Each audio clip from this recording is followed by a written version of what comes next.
Karena Aisyah bilang begini, Bunda Aisyah bilang bahwasanya Rasulullah itu mengajarkan kepada kami akidah dulu, wahai dulu sebelum halal dan haram. Karena kalau halal dan haram dikasih tahu kepada kami sebelum akidah, maka kami akan tolak semua itu. Nah. Karena kami nggak punya reason untuk kemudian kenapa kita harus berbuat seperti ini. Mungkin karena aku punya point of view dari orang-orang yang bukan Muslim, yang dulunya benci sama Islam, nggak suka sama Islam. Lu sempat benci? Bukan benci lagi, aku benci banget orang Islam tuh munafik. Serius? Iya, orang Islam ya, mereka ngomong aja agama Islam itu adalah agama yang nyuruh baca. Mereka nggak pernah baca. Orang Islam itu adalah orang yang jujur. Lah mereka banyak bohongnya. Lah orang Islam tuh harus tepat waktu karena sholat 5 waktu sehari dan harus tepat waktu.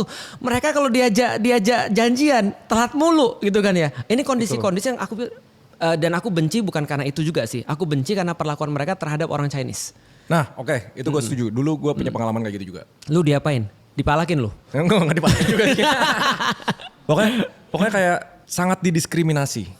Ya, benar.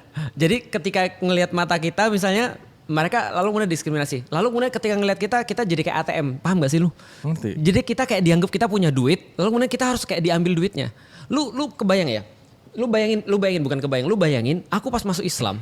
4 tahun setelah aku masuk Islam aku baru ngurus surat masuk Islamku. Untuk surat pernikahan. Lu kebayang gak sih ketika aku masuk ke dalam kantor untuk ngurus surat untuk masuk Islam itu mereka bilang apa? Bayar 150.000. Serius gara-gara lihat mukanya Cina gitu. Iya. Mungkin aku nggak tahu, tapi mereka kok jadiin agama sebagai bisnis. Bukannya harusnya mereka nolongin aku.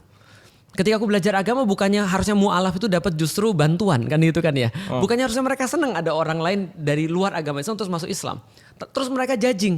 Jangan-jangan lu masuk Islam karena lu pengen nikah ya. Aku bilang emang ini harusnya yang diucapkan oleh orang Muslim. Paham nggak sih maksudnya kenapa dulu aku benci sama orang-orang Muslim gitu kan ya.